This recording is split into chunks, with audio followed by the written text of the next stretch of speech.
Kenosis versus catharsis and a morning donut. These have been a theme for me the last couple days. The kenosis word, self-emptying, came up in seminary and comes up in our Christian tradition associated with Christ at the time of his death.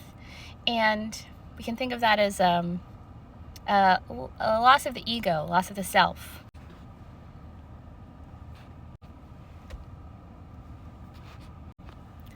These are important tasks for us to work on and through in life. Not that we are checking boxes, but these are experiences we want to find words to express and give name to because they're really powerful in our lives. Father Richard Rohr says that we spend the first part of our life building a container to hold us, and then we dismantle the container around midlife, and then we begin to build again with more purpose and intention, knowing our background, our story, and ourselves. Construction, deconstruction, reconstruction. I think these come in stages, right? There are different things we're letting go of in different seasons of our life. Much of our commonly held psychological framework is based upon the work of well-educated white guys who lived a long time ago. And now we have an awareness of our diversity as humanity, and we also have an awareness of our age is changing, right? We're living longer.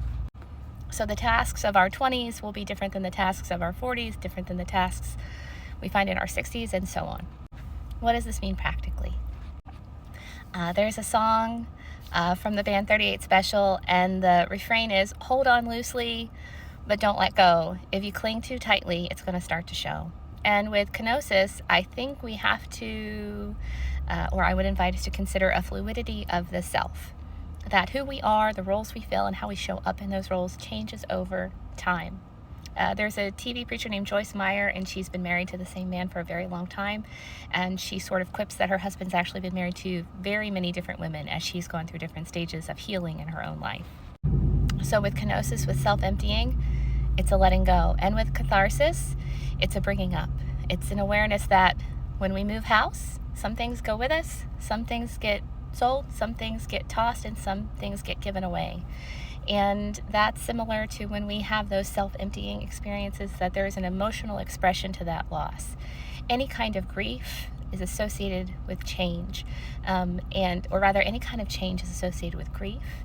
And grief should not be connotated as something bad has happened, but grief is a process. Just like we rest at night and we drink water and we eat food and we connect with one another, grief is a way of our minds, our spirits, and our bodies honoring the changes that we're experiencing and letting them go, naming and noticing what's ending, and integrating the work, the self, the life that we've built, and allowing one chapter to end before the next begins.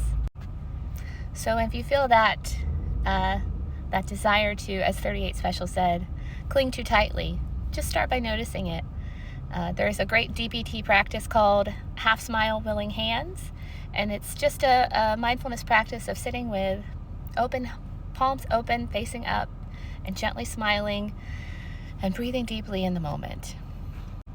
Give yourself the space you need to notice what's happening for you at this very busy time in your life and in our shared human history.